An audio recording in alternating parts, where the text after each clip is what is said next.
Chemistry. ઓહ, ઘણા લોકો માટે આ નામ જ એકદમ ડરાવણું હોય છે, ખરું ને? પણ શું થાય જો આપણે આ જ કેમિસ્ટ્રીને એક મસાલા બોલિવૂડ ફિલ્મની જેમ સમજીએ?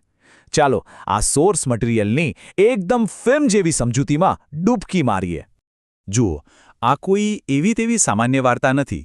આ તો બદલાવની, પ્રતિક્રિયાની અને વિજ્ઞાનના જાદુની કહાણી છે.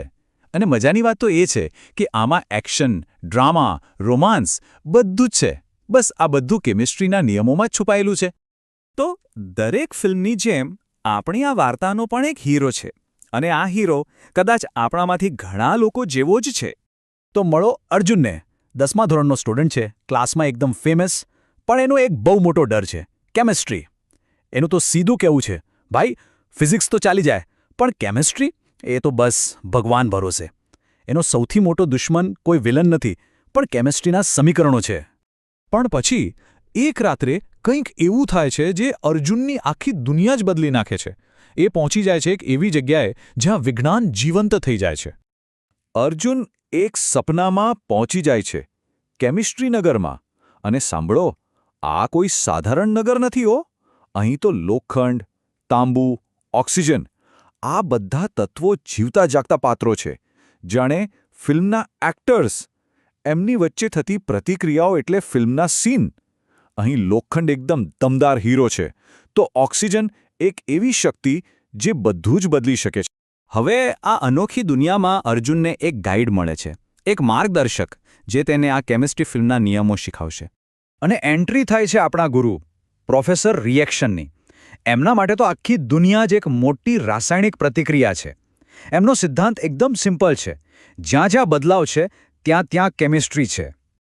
તો સવાલ એ છે કે કોઈ પ્રતિક્રિયા મતલબ કે રિએક્શન થયું છે કે નહીં એ ખબર કઈ રીતે પડે?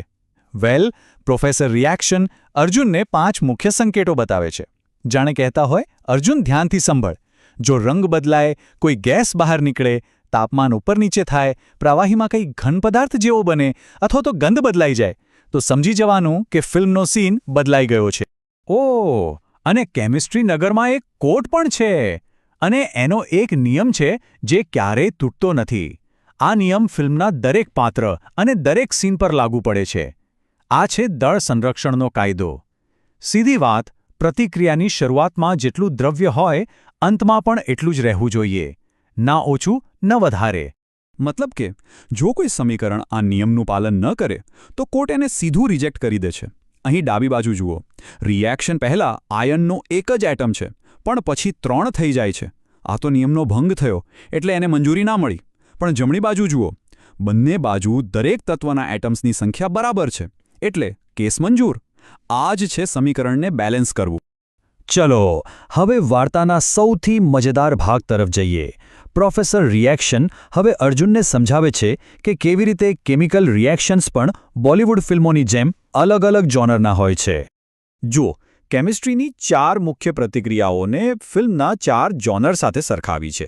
સંયોગીકરણ એટલે કે લવ સ્ટોરી, વિઘટન એટલે કે બ્રેકઅપ, વિસ્થાપન એટલે ફૂલ ઓન એક્શન સીન, અને દ્વિવિસ્થાપન એટલે પેલો અદલાબદલીવાળો ડ્રામા. તો સૌથી પહેલાં જોઈએ લવ સ્ટોરી, એટલે કે કોમ્બિનેશન રિએક્શન. અહીંયા 2 કે તેથી વધુ રિએક્ટન્ટ્સ, જાણે 2 પ્રેમીઓ એકબીજા સાથે જોડાઈને એક જ પ્રોડક્ટ બનાવે છે. દાખલા તરીકે, જ્યારે કડી ચૂનો અને પાણી મળે છે, ત્યારે બંને જોડાઈને કેલ્શિયમ હાઇડ્રોક્સાઇડ બનાવે છે. સિમ્પલ. અને હવે બ્રેકઅપ સ્ટોરી, એટલે કે ડિકમ્પોઝિશન રિએક્શન. અહીં લવ સ્ટોરીથી એકદમ ઊંધું છે. એક જ કમ્પાઉન્ડ તૂટીને 2 કે તેથી વધુ નાના નાના પદાર્થોમાં વહેંચાઈ જાય છે. જેમ કે જ્યારે કેલ્શિયમ કાર્બોનેટને ગરમ કરવામાં આવે તો એ કેલ્શિયમ ઓક્સાઇડ અને કાર્બન ડાયોક્સાઇડમાં તૂટી જાય છે. બ્રેકઅપ થઈ ગયું. અને હવે એક્શનનો સમય છે. ડિસ્પ્લેસમેન્ટ રિએક્શન, બિલકુલ કોઈ એક્શન સીન જેવું.